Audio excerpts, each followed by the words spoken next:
He says, doubtless, when we speak of an irradiation, we do not, however, mean anything similar to the irradiation of some visible object, but as the material forms are images, and as they have ideas as archetypes, we say that they are illuminated by the ideas, so as to convey the idea that that which is illuminated is different from that which illumines.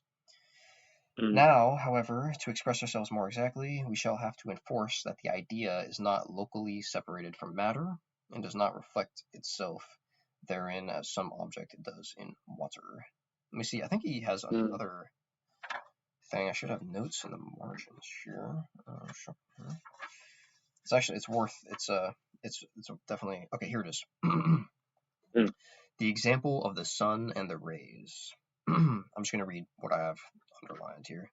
But there, where there is not even the extension proper to a plane, where there are only potentialities and beings without extension, all things must be conceived as centers united together in a single center, as might be the rays considered before their development in space, considered in their origin, right? Where with the center they form but a single and same point. If now you imagine developed rays, they will depend from the points from where they started, and every point will not be any the less a center, as nothing will separate it from the first center. Thus these centers, though united to the first center, will not any the less have their individual existence, and will form a number equal to the rays of which they are the origins. As many rays as will come to shine in the first center, so many centers will there seem to be, and nevertheless all together will form a single one. Now, if we compare all intelligible entities to centers, and I mean centers that coincide in a single center and unite therein, but which seem multiple because of the different rays which manifest, without begetting them, such rays could give us some idea of the things by which the contact of which intelligible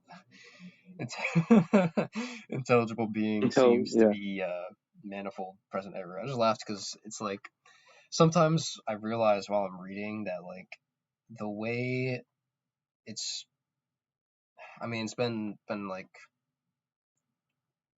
century, well, over, I think, 1700 years, so yeah, just the way the words relate to each other, even when translated into English, it's just like, it's kind of annoying to follow, but yeah, I think he's kind of, well, here's a quick one. They are the multitude in unity, and unity in multitude, they all subsist together. I think kind of the idea is that the rays that are emanating are in reality the center of the rays, which is in the center of the sun itself, and that the kind of divergence from the center is kind of just a kind of allegorical. But yeah, emanationism definitely, as most people can, and a ton of people do conceive of it like that.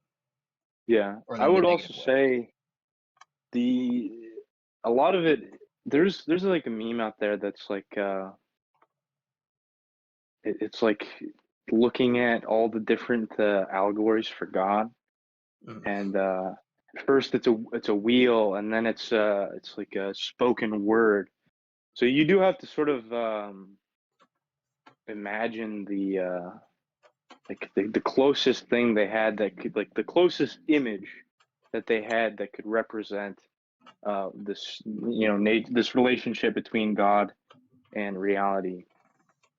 It's probably the greatest thing that they probably had around that time, besides the sun, was like it's like a microcosm of the sun, which is fire, and it radiates heat, and heat is good, and warmth is good. So this goodness must come from the central fire, like a burning flame, and the further away you get from the flame, the darker it gets and the colder it gets. Which I'd say, I mean, humans, like, a lot of people like to say that humans are pattern seeking, but those people are materialists. Humans are pattern recognizing, and that's why we're, man. That's why we're human beings. We can recognize. We have this like breadth of awareness. That's probably not the best way to explain it, but that's how I explain it. It's a breadth of awareness. We're more aware of these patterns and things than a fucking dog is. Not to denigrate a dog, but you know what I'm saying.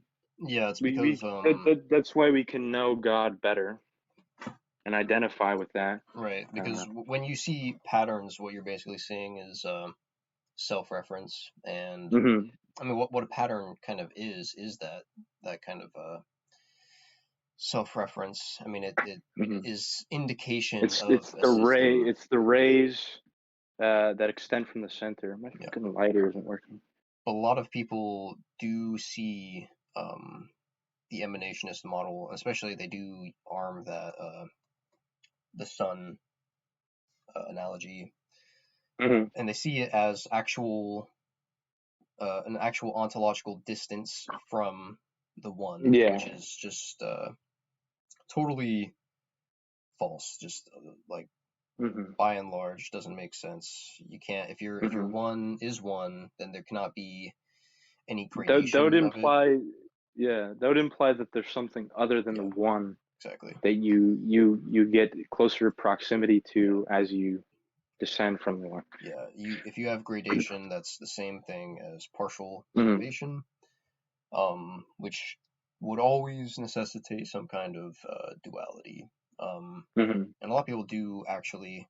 So it's not as though, even if this is like a misreading of Neoplatonist authors, it's not like an unworthy object of engagement, because some people do think that.